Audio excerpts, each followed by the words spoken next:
जय हिंद साथियों, स्वागत है आप सभी का हमारे YouTube चैनल ज्ञान आरबीएल में। दोस्तों आपको पता है हम देख रहे हैं राष्ट्रीय आंदोलन, ठीक है, भारतीय राष्ट्रीय आंदोलन के बारे में, क्योंकि आपको पता है कि यूपी ट्रिपल एससी पेट के एग्जाम में दोस्तों ये इससे 5 क्वेश्चन आपके पूछे जाएंगे। तो चलिए एक बार हम आज दिखा देते हैं कि आपका सिलेबस कितना बचा है जो आपके भारतीय राष्ट्रीय आंदोलन है। तो चलिए आपको पूरा सिलेबस दिखाते हैं। साथी ये देखिए, ये है आपका भारतीय राष्ट्रीय आंदोलन यानी इंडियन नेशनल मूवमेंट, ठीक है। इसमें हमको बता दें, देखिए हमने क्या क्या देख लिया। तो स्वाधीनता आंदोलन के प्रारंभिक वर्ष देख चुके हैं, स्वदेशी एवं सविनय अवज्ञा आंदोलन, महात्मा गांधी तथा अन्य नेताओं की भूमिका हम देख चुके हैं, क्रांतिकारी आंदोलन तथा उग्र राष्ट्रवाद का उदय देख चुके हैं हम, ठीक है, ये भी देख चुके हैं। और साथियों आपको बता दूं कि भारत छोड़ो आंदोलन भी हम कंप्लीट कर चुके हैं। तो आज के इस वीडियो में क्या देखेंगे, आजाद हिंद फौज और नेताजी सुभाष चंद्र बोस जी के बारे में। अब एकलौता आपका टॉपिक बचेगा विधायी संशोधन तथा ब्रिटिश इंडिया एक्ट 1935 दोस्तों। तो इसके बारे में अगर आप कहेंगे तो हम इसका एक वीडियो में पूरा कवर करा देंगे, ठीक है। तो अब हम देखेंगे आपका आजाद हिंद फौज तथा नेताजी सुभाष चंद्र बोस के बारे में। तो चलिए शुरू करते हैं। उसके पहले मैं आपको बता दूं कि जाइए डिस्क्रिप्शन में लिंक मिल जाएगा और प्ले लिस्ट पे जाकर के पूरा का पूरा दोस्तों आप पेड का मटेरियल प्राप्त कर सकते हैं, ठीक है। चलिए शुरू करते हैं आज की इस वीडियो को। तो चलिए साथियों देखते हैं सुभाष चंद्र बोस जी के बारे में, ठीक है। इनके बारे में जितना भी कहा जाए दोस्तों उतना कम है, ठीक है। सबसे पहले चीज याद रखेंगे, इनका जन्म कटक में हुआ था। कहाँ हुआ जन्म? कटक में। देखिए कटक से एक शब्द आपको याद होगा कि यहाँ पे भैया चावल अनुसंधान केंद्र भी है, ठीक है, राष्ट्रीय चावल अनुसंधान केंद्र, ठीक है। तो इनका जन्म दोस्तों कहाँ? कटक उड़ीसा में हुआ था। कब हुआ था? तो 23 जनवरी 1897 को। और आपको पता होना चाहिए कि 23 जनवरी को अब हम किस दिवस के रूप में मनाते हैं? तो पराक्रम दिवस, राष्ट्रीय पराक्रम दिवस के रूप में हम नेताजी सुभाष चंद्र बोस का जन्म दिवस सेलिब्रेट करते हैं, ठीक है। इनके पिताजी का नाम क्या था? तो जानकी नाथ जी नाम था इनके पिताजी का नाम, और वो क्या थे? वकील थे। माता जी का नाम था प्रभावती, ठीक है। अब देखिए इनकी प्रतिभा देखिएगा कि भाई कितने ज्यादा कुशल थे ये, ठीक है। अब देखिए ये क्या करते हैं, 1920 में बोस जी तो थे ना, नेता सुभाष चंद्र बोस जी, वो इंडियन सिविल सर्विस यानी आईसीएस की परीक्षा उत्तीर्ण कर जाते हैं और इनकी ऑल ओवर 4th रैंक आती है। देखिए कितनी बड़ी बात है, ठीक है। उस समय दोस्तों संसाधन पर्याप्त नहीं होते थे जब सुभाष चंद्र बोस ने आईसीएस की परीक्षा पास कर दी थी, वो भी 4th रैंक के साथ, ठीक है। मगर साथियों को बताएं कि इनका मन नहीं लगा। देखिए नौकरी मिल गई, चाहते तो जिंदगी गुजार देते, बहुत तगड़ी नौकरी थी, ठीक है, किसी बात की कमी नहीं रहती, मगर साथियों कुछ कर गुजरने का जज्बा था।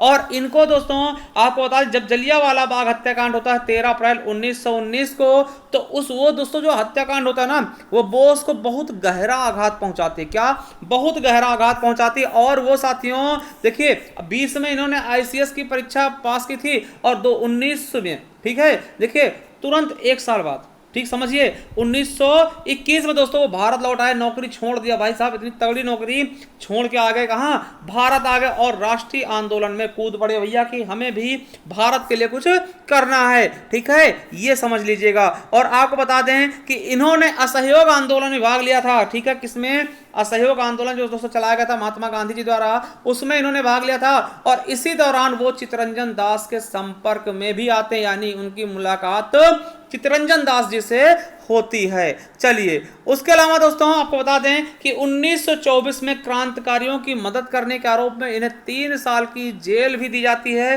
3 साल की सजा ये काटते हैं, ठीक है। 1928 में क्या? 1928 में ये डोमिनियन स्टेट की मांग करते हैं। और 1938 में आपको पता होगा, मोस्ट इंपॉर्टेंट है दोस्तों, 1938 में हरिपुरा अधिवेशन के अध्यक्ष बनते हैं, कांग्रेस के हरिपुरा अधिवेशन के अध्यक्ष बनते हैं। और साथियों आपको पता है कि 1939 में कांग्रेस त्रिपुरी अधिवेशन होता है जिसमें संकट पैदा होता है। क्या होता है मैं आपको बता दूं दोस्तों, उस समय क्या होता है कि महात्मा गांधी के उम्मीदवार कौन थे? पट्टाभी सीतारामैया। क्या साथियों? पट्टाभी सीतारामैया भी खड़े होते हैं और बोस जी भी खड़े थे। यहां तक कि महात्मा गांधी कहते हैं कि पट्टाभी सीतारामैया की हार हमारी हार होगी। फिर भी साथियों बोस जी जीत जाते हैं और महात्मा गांधी का अलग बर्ताव होता है, जिसके कारण दोस्तों बोस क्या करते हैं?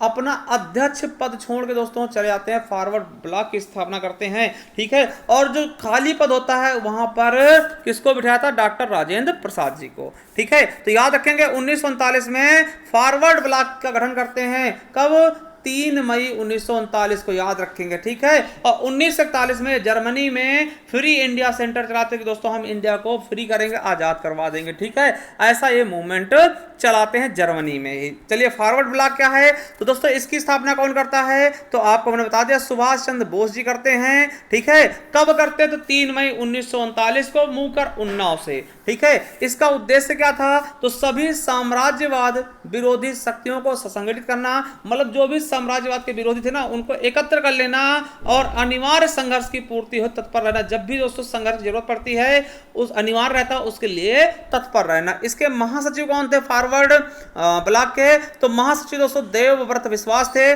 और राष्ट्रीय महामंत्री विशंबर दयाल त्रिपाठी जी थे और अन्य सदस्य एक थे स्वामी सजदानंद। ठीक है, तो इनके बारे में याद कर लेंगे। चलिए, अब थोड़ा सा दोस्तों आजाद हिंद फौज के बारे में देखने वाले हैं। यहां से हो सकता है दोस्तों एक आध क्वेश्चन आपका पूछ लिया जाए। देखिए, आजाद हिंद फौज के बारे में आप लोग पता होगा कि आप ज्यादातर सुभाष चंद्र बोस के बारे में जानते हैं, मगर दोस्तों उनसे पहले भी किसी ने कुछ काम किया है, तो इसके बारे में याद रखेंगे। देखिए, ये विचार किसका आता दोस्तों? मोहन सिंह। मोहन सिंह मैं आपको बता दूं कि ब्रिटिश भारतीय सेना के ये अधिकारी थे। क्या थे? ब्रिटिश भारतीय सेना के अधिकारी थे। 1 सितंबर 1942 को याद रखेंगे, डेट याद रखेंगे दोस्तों, आजाद हिंद फौज की डेट याद रखेंगे कि 1 सितंबर 1942 को मोहन सिंह के अधीन आजाद हिंद फौज के प्रथम डिवीजन का गठन दोस्तों 16,300 सैनिकों को लेकर के किया जाता है। याद रखेंगे, आपसे पूछेगा आजाद हिंद फौज का गठन किसने किया? तो मोहन सिंह ने। दोस्तों कितने शुरू में सैनिक थे? 16,300 सैनिकों को लेकर के। ठीक है, किसका किसका भी सहयोग था दोस्तों? इसके साथ साथ दोस्तों रास बिहारी बोस और निरंजन सिंह का भी सहयोग इनको प्राप्त था, मोहन सिंह को। ठीक है, अब देखिए बात आती है बोस जी की। तो बोस इसमें कब आते हैं? तो याद रखेंगे कि 4 जुलाई 1943 को आजाद हिंद फौज का नेतृत्व दोस्तों सुभाष चंद्र बोस जी को सौंपा गया। याद रखेंगे, बहुत इंपॉर्टेंट है। 4 जुलाई 1943 को आजाद हिंद फौज का नेतृत्व सुभाष चंद्र बोस जी को सौंप दिया गया और 5 जुलाई 1943 को सिंगापुर में सुभाष चंद्र बोस जी क्या कहते हैं? दिल्ली चलो का नारा देते हैं। क्या कहते हैं? दिल्ली चलो का नारा देते हैं। ठीक है, देखिए हम मेन पॉइंट इसमें देखेंगे। ठीक, इसकी ज्यादा स्टोरी पे हम ध्यान नहीं देने वाले। ठीक है, चलिए 21 अक्टूबर 1943 को सुभाष चंद्र बोस जी ने सिंगापुर में दोस्तों स्वतंत्र भारत की अस्थायी सरकार का गठन किया, जिसका मुख्यालय दोस्तों रंगून रखा। ठीक है, जिसका मुख्यालय कहां रखा दोस्तों? रंगून रखा। ठीक है, याद रखेंगे, ये मोस्ट इंपॉर्टेंट है। और आपको बता दें, आजाद हिंद फौज 3 लड़ाकू ब्रिगेड खड़ी की, जिसमें दोस्तों आपको पता गांधी ब्रिगेड थी, एक अबुल कलाम आजाद ब्रिगेड थी और एक जवाहरलाल नेहरू ब्रिगेड थी ना।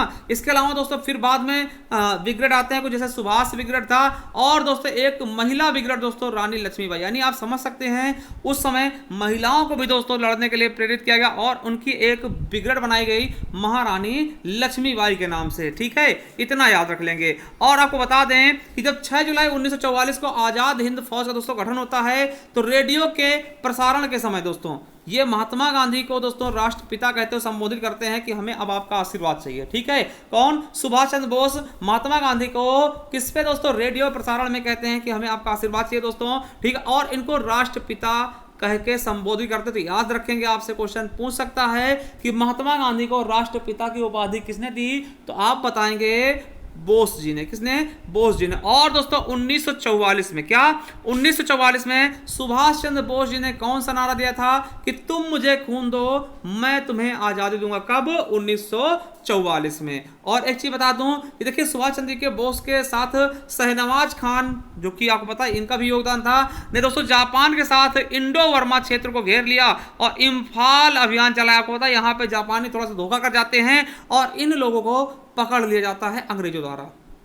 ठीक है, अब देखिए बात करते हैं आपके सुभाष चंद्र बोस जी की। तो 18 अगस्त 1945 को फार्मोसा द्वीप ताइपे के पास दोस्तों एक हवाई दुर्घटना में सुभाष चंद्र बोस जी की मृत्यु हो जाती है, ऐसा कहा जाता। अब ये रहस्य दोस्तों उस समय मृत्यु होती है या नहीं, क्योंकि बहुत से जानकार दोस्तों कहते हैं कि इनकी मृत्यु नहीं हुई, बहुत से लोग कहते हैं इसकी मृत्यु हो गई थी उसी समय। ठीक है, सरकार भी ये कभी डाटा रिलीज नहीं करती है। ठीक है, तो ये चीजें उनके ऊपर है, बस इतने याद रखें दोस्तों। कहां अंतिम बार देखे गए? तो फार्मोसा द्वीप दोस्तों ताइपे के पास। ठीक है, चलिए अब आगे देखते हैं दोस्तों। देखिए जब ये लोग पकड़े जाते हैं ना, कौन से लोग, यही लोग दोस्तों, आपके किसके लोग दोस्तों, तो ये जो आपका क्या था, आज़ाद हिंद फौज, क्या आज़ाद हिंद फौज के लोगों को पकड़ा जाता है। तो इन पे दोस्तों एक मुकदमा चलता है जिसको हम क्या कहते हैं, लाल किले का मुकदमा। याद रखेंगे क्या कहते हैं, लाल किले का मुकदमा। कब, नवंबर 1945 में ये चलाया जाता है। याद रखेंगे पहला मुकदमा नवंबर 1945 में आज़ाद हिंद के सैनिकों पर चलाया था दोस्तों।